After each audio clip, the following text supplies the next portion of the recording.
வணக்கம் மக்களே. இந்த வெயில் காலத்தில் உங்கள் குழந்தைகளை பாதுகாப்பது எப்படி அப்படின்னு ஒரு முக்கியமான டாபிக் தான் இந்த வீடியோவில் வந்து பார்க்க போகிறோம். இது அனைத்து பேரண்ட்ஸ், அதாவது எல்லார் பெற்றோரும் பார்க்க வேண்டிய ஒரு முக்கியமான ஒரு வீடியோ.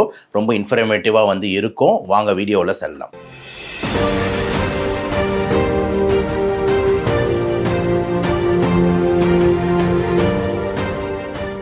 வெயில் காலம் ஆரம்பிச்சிருச்சுங்க. அதுவும் சென்னை பொறுத்த வரைக்கும் உங்களுக்கு தெரியும். சென்னை இந்த வட தமிழக மாநிலத்தில் பார்த்தீங்கன்னா வந்து வெயில் வந்து நல்லா தலையை புழக்கும். ஓகேங்களா? திருச்சி, மதுரை, வேலூர், சென்னை எங்கே பார்த்தாலுமே வந்து வெயில்னு வந்துட்டா ஐயோ அப்படின்ற மாதிரி அப்படி ஒரு கடுமையான ஒரு வெயிலாக வந்து இருக்கும். அடுத்தடுத்த மாதங்கள் முடியவே முடியாது, அப்படி ஒரு வெயில் வந்து இருக்கும். சம்மரோட தாக்குதல் ரொம்ப பயங்கரமாக இருக்கும். அப்போது இதில் ரொம்ப இம்பார்ட்டண்ட்டாக யாரை நம்ம பார்த்துக்கணும் அப்படின்னும் போது நம்ம குழந்தைங்களை எல்லாம் பார்த்துக்கணும். கரெக்டாக? ஏன்னா குழந்தைங்களுக்கு வந்து ப்ராப்ளம் வர்றதுக்கு வாய்ப்புகள் அதிகம். ஸோ இந்த வீடியோவில் இந்த குழந்தைங்களுக்கு என்னென்ன ப்ராப்ளம் வரும் அதெல்லாம் கொஞ்சம் விரிவாக நம்ம வந்து பார்க்க போகிறோம். எப்படி தற்காத்து கொள்றதுன்றதும் விரிவாக பார்க்க போகிறோம். ஏன் குழந்தைங்களுக்கு வந்து ரொம்ப கொஞ்சம் ஜாகிரதை அதிகமாக தேவைப்படுது அப்படின்ற மாதிரி இருந்தோம்னா, குழந்தைங்க அப்படின்னும் போது குட்டி குழந்தைங்க அப்படியே இப்போதான் வளர ஆரம்பிக்குது. அப்போ அவங்களோட எப்படி எலும்புக சின்ன சைஸ்ல இருக்கோ, எல்லாமே இப்பதான் வளர்ந்துகிட்டு இருக்கோ, அதே மாதிரி மூளையில் இருக்கக்கூடிய அந்த ஒரு முக்கியமான இடம், அது பேர் தான் பார்த்தீங்கன்னா வந்து பேசல் கேங்லியா அப்படின்னு சொல்லுவோம். ஓகேங்களா? ஹைப்போதாலமஸ் அப்படின்னு சொல்லுவோம். இந்த ஹைப்போதாலமஸ் தான் வந்து நம்ம உடம்போட டெம்பரேச்சர் குரு. அப்படின்னா என்னன்னா,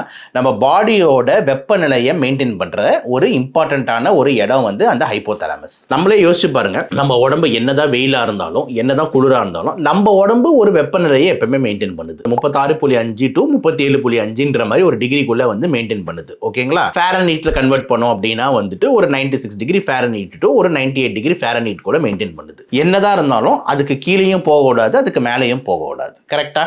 இதுக்கு காரணம் வந்து இந்த ஹைப்போதாலமஸ் ரெகுலேட் பண்றது தான். இப்போ இந்த குழந்தைங்கள்ல இந்த ஹைப்போதாலமஸ் இதெல்லாம் கொஞ்சம் கொஞ்சமா தான் வந்து இந்த அடல்ட் மாதிரி நல்ல ஒரு ஃபங்க்ஷனுக்கு வரும். அப்போ குழந்தைங்கள்ல வந்து ஈஸியாவே இந்த வெப்பநிலை ஏதாவது மாறும்போது இந்த ஹைப்போதாலமஸ் சரியா டெவலப் ஆகாததுனால, ஏன்னா குழந்தையா இருக்கிறாங்கன்றதுனால திடீர்னு வந்து இந்த குழந்தைங்களுக்கு இந்த வெப்பமோட தாக்குதல்னால பல பிரச்சனைகள் வரக்கூடும். எக்ஸாம்பிள் என்ன அப்படின்னா, இப்பதான் ஃபர்ஸ்ட் டாபிக்ல போறோம். ஹீட் ரிலேட்டட் ப்ராப்ளம்ஸ் இந்த குழந்தைங்களுக்கு என்னென்ன வரும். ரொம்ப இம்பார்ட்டண்டா ரெண்டு விஷயம். ஒன்னு ஹீட் எக்ஸாஷன், இன்னொன்று வந்து பார்த்தீங்கன்னா ஹீட் ஸ்ட்ரோக் அப்படின்னு ரெண்டு முக்கியமான ஒரு அங்கங்கள் வந்து வருது. ஹீட் எக்ஸாஷன் அப்படின்றது என்னன்னா, இந்த வெயில்னால அவங்க உடம்பு ரொம்ப சோர்வாகிறது, டயர்ட் ஆகிறது, தூங்கிக்கிட்டே இருக்கிறது, தலைவலிக்குதுன்னு சொல்றது, இந்த மாதிரி பிரச்சனைகள்லாம் ஹீட் எக்ஸாஷன். ஆனா அது டேஞ்சர் கிடையாது. டேஞ்சரானது எது அப்படின்னா இந்த ஹீட் ஸ்ட்ரோக். திடீர்னு உங்க குழந்தை அப்படியே வந்து பாத்தீங்கன்னா ஃபெயிண்ட் ஆகி விழுந்துரும், அப்படியே அன்கான்சியஸா ஃபெயிண்ட் ஆகி விழுந்துரும். உடம்பு பாத்தீங்கன்னா கொதின்னு கொதிக்கும். திடீர்னு பிரீத்திங் ப்ராப்பரா இருக்காது, ஹார்ட் ரேட் ப்ராப்பரா இருக்காது. இந்த மாதிரி பிரச்சனைங்க இது ஹீட் ஸ்ட்ரோக்னு சொல்லுவாங்க. இது ஒரு மெடிக்கல் எமர்ஜென்சி. இது ஒரு மிக முக்கியமான வந்து பிரச்சனையா வந்துட்டு நம்ம வந்து பார்க்கலாம், இந்த heat exhaustion and heat stroke. Okay, ரெண்டாவது ப்ராப்ளம் இந்த சம்மர்ல வந்து இந்த குழந்தைங்களுக்கு என்னென்னலாம் வர வாய்ப்பு இருக்கு அப்படின்னு வந்து எடுத்துக்கிட்டோம்னா, கண்டிப்பா இந்த மெட்ராஸை ரிலேட்டட் காம்ப்ளிகேஷன்ஸ், இந்த கண்ணில் வரக்கூடிய இந்த வைரல் இன்ஃபெக்ஷன், வைரல் கன்ஜங்டிவைட்டிஸ், இதுவும் குழந்தைங்களுக்கு ஈஸியா பரவும். ஏன் அப்படின்னா இவங்கெல்லாம் ஸ்கூலுக்கு போறாங்க அப்படின்னும் போது ஒரு பையனுக்கு அங்க வந்து இந்த வைரல் மெட்ராஸை இருந்ததுன்னா அவன் இப்படி பண்ணிட்டு பக்கத்து பேரில் இருக்கிற பென்சிலை ஷேர் பண்ணுவாங்க, ரப்பரை ஷேர் பண்ணுவாங்க, ஷார்ப்னரை ஷேர் பண்ணுவாங்கன்னும் போது இன்னொருத்தவங்களுக்கும் கண்ணுக்கு போறதுக்கு இருக்கு. குழந்தைங்க அடிச்சுக்கும் பிடிச்சிக்கும் விளையாடிக்கணும் போது கட்டி பிடிக்கணும் போது ஈஸியாவே இந்த மெட்ராஸை பரவறதுக்கு வாய்ப்புகள் உள்ளது. இது ரெண்டாவது முக்கியமான ஒரு நோயா வந்து இருக்கு. மூணாவது, இந்த ஃபுட்டு சார்ந்த பிரச்சனைகள் இந்த சம்மர்ல உங்க குழந்தைங்களுக்கு அதிகமாக வர வாய்ப்பு இருக்கு. எஸ்பெஷலி இந்த வயிற்று போக்குன்னு சொல்கிறோம்ல, ஸோ இந்த லூஸ் மோஷன் அடிக்கடி ஆகிறது, வாமிட் எடுக்கிறது, டயரியா ஆகிறது, இந்த பிரச்சனைகளும் உங்கள் குழந்தைங்களுக்கு ஈஸியாக இந்த சம்மரில் வர்றதுக்கு வாய்ப்பு வந்து இருக்குது. 3. 4வது, இந்த குளிர்லேருந்து திடீர்னு ஹீட்டுக்கு மாறும்போது ட்ரை ஹீட்டுனால ப்ளஸ் இந்த நம்ம பல்யூட்டட் சிட்டி டஸ்ட், இந்த மரங்கள்லாம் அந்த அளவுக்கு இல்லாத போது ட்ரை ஹீட்டில் டஸ்ட் சேரும் போது உங்கள் குழந்தைங்களுக்கு இந்த அலர்ஜி ப்ராப்ளம்ஸ் கூடுதலாக வர்றதுக்கான வாய்ப்பு இருக்குது. இந்த தும்பல்கள், வீசிங்கள், ஆஸ்துமாக்கள், இந்த மாதிரி விஷயங்கள் திடீர்னு புதுசாக வர்றதுக்கான வாய்ப்புகள் வந்து இருக்குது அப்படின்றத மறுக்க முடியாது. லாஸ்டா, ஒரு சில எப்பவுமே வரக்கூடிய இந்த சிக்கன் குனியா, இந்த மாதிரி வைரஸ்கள், இந்த வெக்டார் பார்ன்னு சொல்லுவோம்ல, இந்த கொசு கடினால, இதெல்லாம் வந்து ஓரளவுக்கு சற்றே குறைவானாலும் வரத்துக்கான வாய்ப்புகள் இருக்கு. அப்படின்னும் போது இதுல ரொம்ப முக்கியமா இப்போ ஒன்றுத்துக்கும் நம்ம என்னென்ன ப்ரிகாஷன் பண்ண போறோம் அப்படின்றது தான் இந்த வீடியோட மெயின் அங்கம். அதை தான் நம்ம பார்க்க போறோம். நான் ஆல்ரெடி சொன்ன மாதிரி இந்த குழந்தைங்களுக்கு இந்த வளர்ச்சி அப்படின்னும் போது இந்த ஹைப்போதாலமஸ் சரியா ரெகுலேட் ஆகாததுனால தயவு செஞ்சு உங்க குழந்தைங்களை அப்படின்னும் போது இந்த வெயில் டைம்ல வெளியே கூட்டு போறதை ரொம்ப அவாய்ட் பண்ணிடுங்க. எஸ்பெஷலி காலை 11 மணி முதல் ஈவினிங் ஒரு 3 மணி வரைக்கும் 3:30 மணி வரைக்கும் உங்கள் குழந்தைங்களை வந்து விளையாட அனுப்புறது, அப்போ தான் பயங்கரமாக ஸ்போர்ட்ஸ் பண்ண போகிறான், அப்போ தான் ஃபுட்பால் ஆட போகிறான், அப்போ தான் கிரிக்கெட் வந்து பசங்களோட சேர்ந்து ரோட்டில் விளையாட போகிறான் அப்படின்றத வந்து முடிஞ்ச அளவுக்கு தடுக்க பாருங்கள். ஏன் அப்படின்னா அப்போ தான் இந்த உச்சி வெயில் டெம்பரேச்சர் ரொம்ப அதிகமாக இருக்கும். அப்போ நேராக தலையில் படும்போது இந்த ஹீட் சின்கோப்பு, இந்த ஹீட் எக்ஸாஷன், இந்த ஹீட் ஸ்ட்ரோக் வரதுக்கான வாய்ப்புகள் ரொம்ப அதிகமாக இருக்குது அப்படின்றது உங்களுக்கு ரொம்ப இம்பார்ட்டண்ட்டாக சொல்கிறேன். அப்போ தயவு செஞ்சு அந்த டைமிங்கில் விளையாடுறத அவாய்ட் பண்ணுங்கள். விளையாடுங்க, கிரிக்கெட் விளையாடுங்க, ஃபுட்பால் விளையாடுங்கடா பசங்களா, பட் ஆனால் காலையிலே போய் விளையாடுங்க. ஏன் 6 மணிக்கு 7 மணிக்கு போய் அழகாக ஒரு மேட்ச் விளையாடலாம்ல, 10 மணிக்கெலாம் வீட்டுக்கு வந்துடலாம்ல, அந்த மாதிரி ஒரு ப்ராக்டிஸை வந்து கொண்டு வாங்க. அதே மாதிரி உங்கள் குழந்தைங்க போகும்போது அவங்களுக்கு ஒரு தொப்பி கொடுத்துட்டு அனுப்புங்க, அவங்களுக்கு ஒரு கொடை கொடுங்க. இந்த மாதிரி சன்னு டைரெக்டாக படாத ப்ரொடெக்ஷன் மெஷர்ஸை வந்து உங்கள் குழந்தைங்களுக்கு வந்து இம்ப்ளிமெண்ட் பண்ணுங்கன்றது ரொம்ப ரொம்ப இம்பார்ட்டன்ட். இன்னொரு ரொம்ப இம்பார்ட்டன்ட் விஷயம் வந்து உங்களுக்கு தெரியும் என்ன நடக்கும்ட்டு, இந்த ஹீட் படப்பட உடம்பில் வேர்க்கும், வேர்த்து வேர்த்து நீர் சத்து குறையும். அது பேர் தான் என்னது, டீஹைட்ரேஷன். இந்த டீஹைட்ரேஷன் உங்கள் குழந்தைங்களுக்கு வந்து ஈஸியாக தாக்கும். அப்படி டீஹைட்ரேஷன் ஆகிறதுனால என்ன சார் பிரச்சனை அப்படின்னா, உடம்புல நீர் சத்து குறைஞ்சதுன்னா என்ன ஆகும் அப்படின்னா, முதல் பாதிக்கப்படும் ஒரு இம்பார்ட்டன்ட் உறுப்பு என்னென்னா கிட்னி. திடீர்னு பார்த்தீங்கன்னா கிட்னி ஃபெயிலியர் ஆகிறதுக்கு வாய்ப்பு இருக்குது, கிட்னி செயலிழக்கிறதுக்கு வாய்ப்பு இருக்குது, கிட்னி கற்கள் அதிகமாக வர்றதுக்கு வாய்ப்பு இருக்குது. திடீர்னு ஏதாவது ப்ராப்ளம் இந்த மாதிரி வரும்ன்றதுனால தயவு செஞ்சு ரொம்ப இம்பார்ட்டன்ட் அட்வைஸ், இந்த டீஹைட்ரேஷன் ஆகாமல் இருக்கிறதுக்கு என்ன அப்படின்னு பார்த்தீங்கன்னா தண்ணி. அப்போ உங்கள் குழந்தைங்களுக்கு தண்ணி வந்து நார்மலோட அதிகமாக கொடுத்து அனுப்புங்க. அவனுக்கு எப்பப்பெல்லாம் தாகமாக இருக்கோ குடிச்சிக்கிட்டே இருக்க சொல்லுங்கள். ஃபீட் ஆன் டிமாண்ட் அப்படின்னு சொல்லுவாங்கள்ல, இந்த குழந்தை எப்பப்பெல்லாம் இந்த அழுதோ அப்பப்பெல்லாம் தாய் வந்து பால் கொடுப்பாங்களே, அந்த மாதிரி வந்து எப்பப்பெல்லாம் கொஞ்சம் தாகமாக இருந்தாலும் யோசிக்காமல் தண்ணி எடுத்து குடிச்சிட்டே இருங்க. தண்ணி தான் வந்து மெயின் கீ இந்த சம்மருக்கு. அதே மாதிரி நீங்கள் வந்து உங்கள் குழந்தைங்களுக்கு வந்து அந்த தண்ணியோட சேர்ந்து முடிஞ்சால் வந்து கொஞ்சம் இந்த எலக்ட்ரோலைட்ஸ்னு சொல்லக்கூடிய இந்த உப்பு சக்தியும் கொஞ்சம் சேர்த்து வந்து நம்ம வந்து கொடுக்கலாம் அப்படின்றதுல மாற்று கருத்து இல்லை. அதே மாதிரி நேச்சுரலாகவே கிடைக்கிற நல்ல உப்பு சத்து உள்ள ஒரு ட்ரிங்க்ஸ், எலக்ட்ரோலைட்ஸ் இருக்கிற ட்ரிங்க்ஸ் நேச்சுரலாக அது குழந்தைங்களுக்கு நிறைய கொடுங்க. ரொம்ப இம்பார்ட்டண்ட்டாக என்னென்ன அப்படின்னு எடுத்துக்கிட்டிங்கன்னா, ஃபஸ்ட்டு ரொம்ப இம்பார்ட்டண்ட்டாக நம்ம வீட்லேயே இருக்கிறது வந்து மோர், பட்டர் மில்க்னு சொல்கிறோம்ல, தயிர், மோர் நல்லா குடிக்க சொல்லலாம். ஒன்று. ரெண்டாவது, இளநீர் உங்கள் குழந்தைங்களுக்கு நிறைய கொடுங்க. ஓகேங்களா, கோகனட், டெண்டர் கோகனட் இளநீர், அது ஒரு சுத்தமான நல்ல கைப்படாத ஒரு நேச்சுரல் வாட்டர் தான் இளநீர். சம்மர் சீசன்லேயே வரும், இளநீர் நிறைய வாங்கி கொடுங்க. 2. மூணாவது, இந்த வாட்டர்மெலனு, இந்த வெள்ளரிக்காய், இந்த மாதிரி ஃப்ரூட்ஸ் எல்லாம் கொடுங்க. இதெல்லாம் வாட்டர் கண்டென்ட் நல்லாவே இருக்குது. ஸோ டீஹைட்ரேஷனுக்கு ரொம்ப ரொம்ப யூஸ்ஃபுல்லாக இருக்கும் அப்படின்றத மாற்று கருத்து இல்லை. ஸோ இதெல்லாம் உங்கள் குழந்தைங்களுக்கு வந்து நீங்கள் வந்து மெயினாக ப்ரமோட் பண்ணணும் அப்படின்றது வந்து நம்மளோட தாழ்மையான ஒரு அட்வைஸாக வந்து இந்த டீஹைட்ரேஷன் பாயிண்ட்ல வந்து இருக்குது. ஸோ டீஹைட்ரேஷனுக்கு ட்ரீட்மெண்ட்டு ரீஹைட்ரேஷன் தான். நீர் குறைவுக்கு ட்ரீட்மெண்ட்டு நீர் அதிகமாக எடுத்துக்கொள்றதான்றதுனால தண்ணி அதிகமாக குடிக்கணும் அப்படின்றது வந்து ஒரு தாய்மையான வேண்டுகோளாக வந்து உங்கள் குழந்தைங்களுக்கு வந்து வைங்க. எக்ஸ்ட்ரா தண்ணியை வந்து கொடுத்து அனுப்புங்கன்றது வந்து ஃபஸ்ட்டு ரொம்ப இம்பார்ட்டன்ட் பாயிண்ட். ரெண்டாவது, இந்த மெட்ராஸ் ஐ மாதிரி பிரச்சனைகளுக்கு நீங்கள் பண்ண வேண்டிய முக்கியமான விஷயம் என்னென்னா, உங்கள் குழந்தைங்க தயவு செஞ்சு ஸ்கூலுக்கு அனுப்பாதீங்க. மெட்ராஸ் ஐ உங்களுக்கு உங்கள் குழந்தைங்க இருக்குன்னா நீங்கள் போய் படிடா, என்னடா டேய் போடா அப்படின்னு அனுப்பிச்சிங்கன்னா, உங்கள் பையன் மூலியமாகவும் உங்கள் பொண்ணு மூலியமாக பல குழந்தைங்களுக்கு பரவுன்றதுனால அந்த ஒரு வாரம் வந்து பார்த்தீங்கன்னா ஆப்தல்மாலஜிஸ்ட் கிட்ட போயிட்டு ஒரு மெடிக்கல் சர்டிஃபிகேட் வாங்கி என் குழந்தைக்கு மெட்ராஸ் ஐ இருக்குது ஒரு வாரம் அனுப்பலாம். ஏன்னா மற்ற குழந்தைங்களுக்கு பரவக்கூடாதுன்னும் போது எந்த ஸ்கூலும் இல்லை நீங்கள் அனுப்பிச்சே ஆகணும், இந்த 4 நாள் வரலன்னா ஐஏஎஸ் ஆகிட மாட்டான் அப்படின்ற மாதிரி சொல்ல போகிறதில்ல, இந்த 4 நாள் டாக்டர் ஆக மாட்டேன்னு சொல்ல போகிறது இல்லை, முதல்ல ரெஸ்ட் எடுங்கன்னு தான் சொல்லுவாங்க. அப்போது மெட்ராஸ் ஐக்கு மெயின் ட்ரீட்மெண்ட் ஐசோலேஷன். ஏன்னா மற்ற குழந்தைங்களுக்கு பரவக்கூடாது. ஒரு 4-5 நாளில் அதுவே தானே சரியாயிடும். அதுக்கப்புறம் அவன் ஸ்கூலுக்கு போட்டால் எந்த பிரச்சனையும் கிடையாது. ஏன்னா ஸ்கூலுக்கு போனான்னா அவன் கண்ணிலேருந்து இன்னொருத்தவங்களுக்கு பரவான், இப்படின்னுவான், எல்லாருக்கும் வைப்பான், கட்டி பிடிப்பான், விளையாடுவான், பென்சிலு ஷார்ப்னர்லாம் காமனாக யூஸ் பண்ணுவாங்க. அப்படின்றதுனால மெட்ராஸ் ஐக்கு நீங்கள் கொஞ்சம் ஒரு வாரம் லீவ் போட்டுக்கோங்க அப்படின்றது வந்து ரொம்ப இம்பார்ட்டன்ட் அட்வைஸாக வந்து இருக்குது. 2. மூணாவது, இந்த வயிற்றுப்போக்கு. இது ஏன் சார் மெயினாக நடக்குது அப்படின்னா வந்து வெயில் காலத்தில் இந்த பொருட்கள் கெட்டு போகிறதுன்றது ரொம்ப சுலபம். வெயில் காலத்தில் கரண்ட் நிறைய டைம் இருக்காது, ஃப்ரிட்ஜு சரியாக ஒர்க் பண்ணாது. அதனால் வந்து நம்ம வீட்டில் செய்கிற பொருட்கள் முடிஞ்ச அளவுக்கு நம்ம குழந்தைங்களுக்கு கொடுக்க பார்க்கணும். அப்போது முடிஞ்ச அளவுக்கு வந்து இந்த அவுட் சைட் ஃபுட்ஸை உங்கள் குழந்தைங்களுக்கு இந்த சம்மர் முடிகிற வரைக்கும் தடுங்கள் அப்படின்றது ரொம்ப இம்பார்ட்டன்ட் பாயிண்ட்டாக இருக்குது. ஏன் அப்படின்னு பார்த்தீங்கன்னா, வெளியே வந்து பார்த்தீங்கன்னா இந்த வச்சிருவாங்க, வெயிலில் வந்து கொஞ்சம் கெட்டு போயிடும், அதை தூக்கி போட மாட்டாங்க, அதில் ஏதாவது கொஞ்சம் நல்லா தண்ணி கிண்ணி கலந்து ஏதாவது ஒரு மேக் ஓவர் பண்ணி திருப்பி தள்ளி விட்டுருவாங்க. அப்போ இந்த கண்டாமினேட்டட் ஃபுட் சாப்பிடும் போது இந்த லூஸ் மோஷன் ப்ராப்ளம் உங்கள் குழந்தைங்களுக்கு அதிகமாக வரும். அப்போ லூஸ் மோஷன் ப்ராப்ளம் அதிகமாக வருதுன்னா தப்பான ஃபுட்டுகள் சாப்பிட்றாங்க அப்படின்னு அர்த்தம். ஸோ வாமிட்டிங், லூஸ் மோஷன், இந்த கேஸ்ட்ரோ என்ட்ரைட்டிஸ் அப்படின்றது அந்த நோயோட பேர். இதுவும் வரத்துக்கு இந்த வெயில் காலத்தில் குழந்தைங்களுக்கு அதிக வாய்ப்பு இருக்குது. இதுவும் ரொம்ப டேஞ்சர். ஏன்னா நிறைய வாட்டி லூஸ் மோஷன் போயிட்டே இருந்ததுன்னா நீர் சத்து உடம்புல குறைஞ்சிரும், டக்குன்னு பிபி குறையும், கிட்னி ஃபெயிலியர் ஆகிறது, மயக்க வர்றது, இந்த பிரச்சனைலாம் வந்து ஏற்படும்ன்றதுனால முடிஞ்ச அளவுக்கு வீட்டில் செய்யும் உணவுகளை உங்கள் குழந்தைங்களுக்கு கொடுங்கள் அப்படின்றது நம்மளோட தாய்மையான அட்வைஸாக இருக்குது. முடிஞ்ச அளவுக்கு வெளிப்பொருட்களை தடுங்கள் என்றது அட்வைஸாக இருக்குது. வீட்லேயே வந்து நீங்கள் கொடுக்குற பொருட்களை முடிஞ்ச அளவுக்கு வந்து பார்த்தீங்கன்னா வந்துட்டு நீர் சத்து அதிகமாக உள்ள வயிறுக்கு எதுவும் டிஸ்டர்ப் பண்ணாத பொருட்களாக கொடுங்க. எக்ஸாம்பிள் வந்து பார்த்தீங்கன்னா நம்ம சொல்கிற மாதிரி இளநீராக இருக்கட்டும், நம்ம வீட்டில் செய்கிற பொருட்களாக இருக்கட்டும், அதெல்லாம் கொடுக்கலாம். ஆனால் ரொம்ப காரம் மசாலா இதெல்லாம் வந்து ரொம்ப அதிகமாக கொடுக்காதீங்க.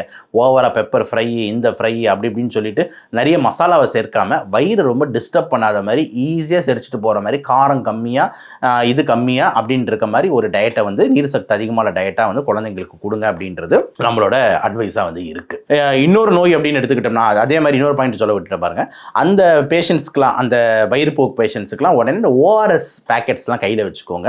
இந்த வயிற்றுப்போக்கு இதெல்லாம் இருந்ததுன்னா ஃபர்ஸ்ட் சப்ஸ்டியூட் ட்ரிங்கே பார்த்தீங்கன்னா ஓஆர்எஸ் தான். ஓஆர்எஸ் அப்படின்னும் போது ஒரு சேஷட்ஸில் வரும், 1 லிட்டர் தண்ணியில் வந்து ஒரு பேக்கெட் கலந்து நல்லா குளிக்க வச்சுக்கிட்டிங்கன்னா ஓஆர்எஸ் ரெடி. நடுவில் அதை கொடுத்துக்கிட்டு இருக்கும்போது அவனுக்கு ஒரு சைடில் இந்த சோடியம் பொட்டாசியம் டயரியா மூலியமாக அந்த வயிற்றுப்போக்கு மூலியமாக போனாலும் இன்னொரு சைடு வையா இந்த பவுடர் நம்ம குடிக்கிற நீர் மூலியா உள்ளே வந்துகிட்டு இருக்கோன்றதுனால மாற்றுக்கருத்து வந்து இல்லை. அது உள்ளே வர வர வர நம்மளுக்கு பாடி ஹைட்ரேஷன் வந்து மெயின்டைன் ஆகும் அப்படின்றது வந்து அட்வைஸாக இருக்குது.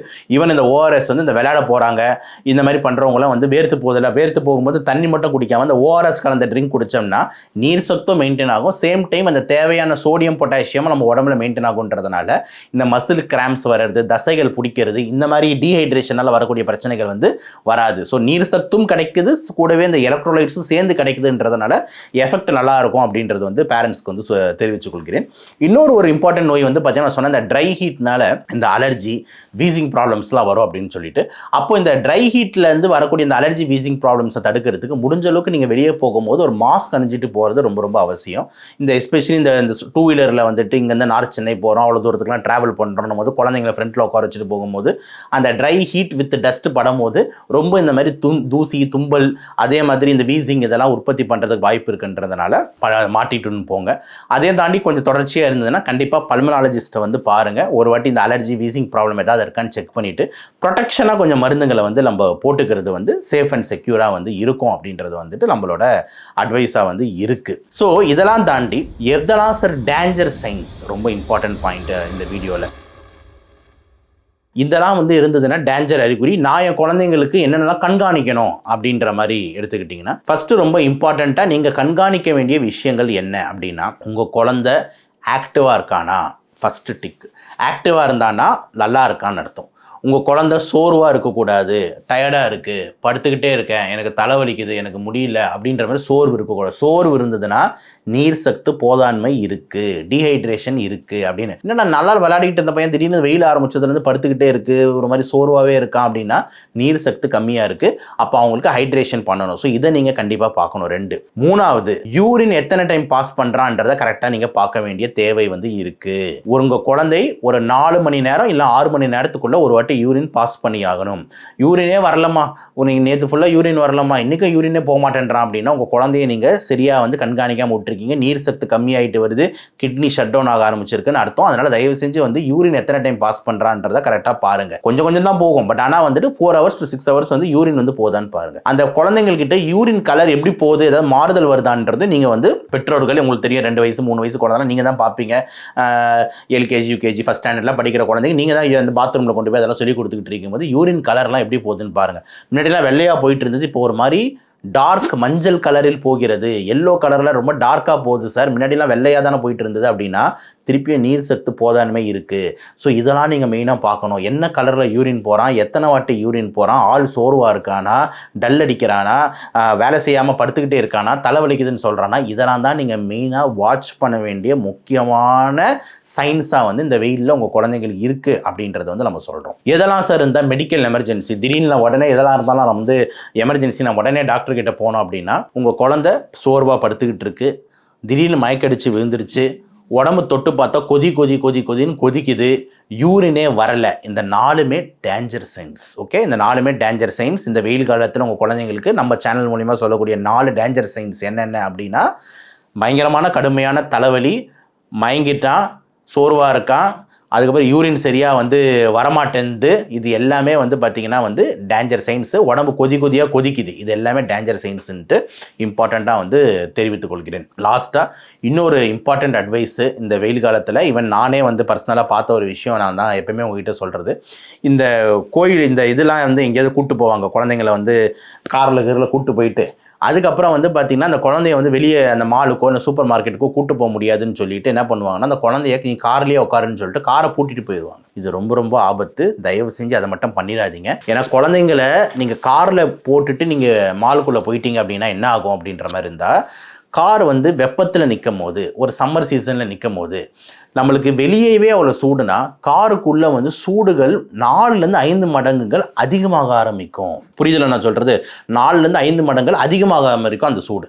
அப்போது அந்த குழந்தை காருக்குள்ளே உட்காந்துருக்கணும் போது வெளியே இருக்கிற ஹீட்டோட உள்ளே இருக்கிற ஹீட்டு இன்னும் 4 மடங்கு 5 மடங்கு அதிகம்னா அந்த குழந்தை ஈஸியாக வந்து என்ன ப்ராப்ளம் வேணாலும் ஆகலாம். ஹீட் ஸ்ட்ரோக் வந்துடலாம். திடீர்னு என்ன வேணால் நடக்கலாம். சொல்ல விரும்பலை, என்ன வேணால் நடக்கலாம். தயவு செஞ்சு அந்த மாதிரி பண்ணாதீங்க. எந்த பெற்றோரும் அந்த தவறு செய்யாதீங்க. உங்கள் குழந்தைய வந்து ஒன்று வீட்டில் விட்டு போங்க. பெரியவங்ககிட்ட கூட்டு போகிறீங்கன்னா உங்கள் கையால் கூட்டிகிட்டு நீங்கள் வந்து உள்ளே போங்க. தயவு செஞ்சு காரில் பூட்டிட்டு போயிடுறேன் அப்படின்றது பூட்டிட்டு போகாதீங்க. சில பேர் பார்க்குறேன், நிறைய பேர் இந்த விலங்குகளை கூட இந்த நாய்கள் பூனைகள் வர நாயெல்லாம் காரில் ஏறுன்னு சொல்லிட்டு வெயிலில் நிற்க வச்சுட்டு அது உள்ளே பூட்டிட்டு போயிடுவாங்க. கஷ்டங்க. வெயில் அப்படியே உள்ள நீங்களே யோசிச்சு பாருங்கள். நீங்களாம் சுற்றிட்டு வந்து நம்மளாம் ஜென்ரலாக ஷாப்பிங் போகிறோன்னு வச்சுக்கோங்க. போயிட்டு சுற்றிட்டு வந்து அந்த டோரை திறந்தோம்னா, எப்போ என்னடா இப்படி சுடுது, வெளியவே பரவாயில்லையே, உள்ளே இன்னும் சூடாக இருக்க அப்படின்னு நம்ம ஃபீல் பண்ணியிருக்கோமா இல்லையா? கண்டிப்பாக பண்ணியிருப்போம். அந்த பைக்கில் போய் அந்த சீட்டில் உட்காந்தோம்னா, ஐயோ என்னடா இப்படி சுடுது, அதுவே பரவாயில்லையா? ஏன் அப்படின்னா வெப்பநிலை உள்ளுக்குள்ளே இன்னும் பயங்கரமாக ஏறும். தயவு செஞ்சு இந்த தவறை வந்து யாரும் செய்யாதீங்க அப்படின்ற மாதிரி சொல்கிறேன். லாஸ்ட் அட்வைஸ் திருப்பியும் நம்ம பேரண்ட்ஸ்க்கு, ஏன்னா அட்வைஸ் பாருங்கள் வந்துக்கிட்டே இருக்குது, சொல்லிக்கிட்டே இருக்குது, எடுத்துக்கோங்க. லாஸ்ட் அட்வைஸ் பேரண்ட்ஸ்க்கு அதே மாதிரி என்னென்னா, உங்கள் குழந்தைங்களுடைய ட்ரெஸ்ஸில் கூட கவனம் செலுத்துங்கள். முடிஞ்ச அளவுக்கு லூஸ் ஃபிட்டிங் ட்ரெஸ்ஸஸாக போடுங்க. நல்லா தலை இப்போ உட்காந்து அப்படியே ஹீரோ மாதிரி அவன் தெரியணும் அப்படின்ற மாதிரி உட்காந்துக்கிட்டு நல்லா டைட்டாக சிங்கம் சூர்யா மாதிரி டிஷர்ட்டு கருப்பு கலரில் இந்த மாதிரிலாம் பண்ணிக்கிட்டு இருக்காதிங்க. முடிஞ்ச அளவுக்கு loose fitting dresses, cotton dresses, ஓகேங்களா, காட்டன் லூஸ் ஃபிட்டிங் ட்ரெஸ்ஸஸாக போடுங்க. முடிஞ்ச அளவுக்கு லைட் கலர் வந்து போட்டு அனுப்புங்க. இந்த கருப்பு கலர் இந்த மாதிரி கலர்ஸ் பண்ணாதீங்க. ஏன் அப்படின்னா எவ்வளோ டார்க் கலர்ஸ் போடுறோமோ உங்களுக்கு தெரியும், ஹீட் உள்ள அப்சார்ப் ஆகும். லைட் கலர்ஸ் வந்து ப்ரெஃபர் பண்ணுங்கள். லூஸ் ஃபிட்டிங் ட்ரெஸ்ஸஸாக ப்ரெஃபர் பண்ணுங்கள். அதெல்லாம் காத்தோட்டமாக இருக்கட்டும் அப்படின்றது வந்து ரொம்ப ரொம்ப இம்பார்ட்டண்ட்டு. இன்னொரு இம்பார்ட்டண்ட் அட்வைஸ் குழந்தைங்களுக்கு, பெற்றோர்களுக்கு நான் சொல்ல வேண்டியது என்ன அப்படின்னா வந்துட்டு ஹைஜீன் ரொம்ப ரொம்ப முக்கியம். டெய்லி குளிப்பாட்டுங்க. எப்படி உள்ளுக்குள்ளே தண்ணி அனுப்புறீங்களோ அதே மாதிரி வெளியும் தண்ணியை நல்லா போடுங்க. பாடியை கூல் பண்ணுறதுக்கு ரொம்ப ரொம்ப இம்பார்ட்டண்ட்டு. ஸோ நல்லா டெய்லி குளிக்கணும். ஏன் அப்படின்னா நிறைய ஸ்கின் ப்ராப்ளம்ஸ் வர்றதுக்கு வாய்ப்பு இருக்குது. இந்த ஹீட்னால வந்து அந்த சன் பேர்ன்ஸ் வரலாம், இந்த வேர்க்குருன்னு சொல்லக்கூடிய பிரிக்லி ஹீட்ஸ் வரலாம், சொறி சடங்கு இது எல்லாமே வந்து வரதுக்கு வந்து வாய்ப்பு வந்து இருக்குன்றதுனால டெய்லி நல்லா குளிப்பாட்டுங்க. முடிஞ்சால் 2 வாட்டி குளிங்க. காலையில் ஒரு வாட்டி குளிங்க, ஈவினிங் ஒரு வாட்டி குளிங்க. பாடியை நல்லா நீட்டாக மெயின்டைன் பண்ணிக்கோங்க அப்படின்றது ரொம்ப ரொம்ப இம்பார்ட்டன்ட் அட்வைஸாக வந்து நம்ம பேரண்ட்ஸுக்கு வந்து வைக்கிறோம். ஸோ நீங்கள் பாருங்கள், நம்ம பேசின இந்த 10 நிமிஷத்தில் எவ்வளவு டிஃப்ரெண்ட் பாயிண்ட்ஸை வேறு பாயிண்ட்ஸை வந்து கொண்டு வந்து உங்கள் குழந்தைங்களுக்காக சேர்த்துருக்கோம் அப்படின்னு சொல்லிட்டு, இந்த சூடு பிரச்சனை சம்மர்லாம் ஆரம்பிக்குதுன்றதுனால எல்லார் வீட்லேயும் ஒரு குழந்தை இருக்கும். அந்த குழந்தைகள் எல்லாம் பார்த்துக்கணுன்றது தான் நம்ம சேனலோட இம்பார்ட்டன்ட். அதே மாதிரி சபரிநாத் ரவிச்சந்தர் என்னோட இது இன்டென்ஷன் அதுதான்றதுனால தான் உங்கள் குழந்தைய பார்த்துக்கிறதுக்கு பல்வேறு டிப்ஸை முத்துகளாக உங்ககிட்ட கொண்டு போய் சேர்த்துருக்கிறேன். இதுக்காக நான் உங்ககிட்ட இருந்து எதிர்பார்க்கறது வந்துட்டு எதுவுமே இல்லை, உங்களோட ஆதரவு மட்டும்தான். தயவு செஞ்சு நம்ம சேனலை சப்ஸ்கிரைப் பண்ணி பாருங்கள். உங்கள் குழந்தைங்களுக்காக இன்டென்ஷன் எவ்வளோ தூரம் நம்ம வந்து கஷ்டப்பட்டு பேசிகிட்டு இருக்கோம் அப்படின்றது எதுக்கு அப்படின்னா உங்கள் ஆதரவு தாருங்கள். ஷேர் பண்ணுங்கள், வீடியோஸை ஹைப் பண்ணுங்கள். அதேமாதிரி உங்களால் முடிஞ்ச கான்ட்ரிபியூஷன்ஸ் ஏதாவது இருந்ததுனாலும் நீங்கள் வந்து பார்த்தீங்கன்னா சப்ஸ்கிரைப் பண்ணியும் அமௌண்ட் போட்டு நீங்கள் வந்து ஆதரவு தெரிவிக்கலாம் அப்படின்னு சொல்கிறேன். உங்கள் சப்போர்ட்னால தான் நம்ம வந்து இவ்வளோ தூரம் கொஞ்சம் நிற்கிறோம். ஸோ நீங்கள் இன்னும் மேலும் ஆதரவு தெரிவிப்பீங்க அப்படின்னு நம்பிக்கையில் இன்னும் நிறைய இன்ஃபர்மேட்டிவ் வீடியோஸோடு வருவோம். இந்த வெயில் சீரீஸில் வெயிலில் அடல்ட்ஸுக்கு என்ன பண்ணணும், வயசானவங்களை எப்படி பார்த்துக்கணும் அப்படின்ட்டு பல்வேறு கோணத்தில் நம்ம ஃபியூச்சர் வீடியோஸில் கண்டிப்பாக பேசுவோம். கவலைப்படாதீங்க, வெயிலை நம்ம ஜெயிச்சிடலாம் அப்படின்னு சொல்லி இந்த வீடியோவை முடிக்கிறேன். மீண்டும் இன்னொரு வீடியோவில் சந்திப்போம். அதுவரை நன்றி, வணக்கம்.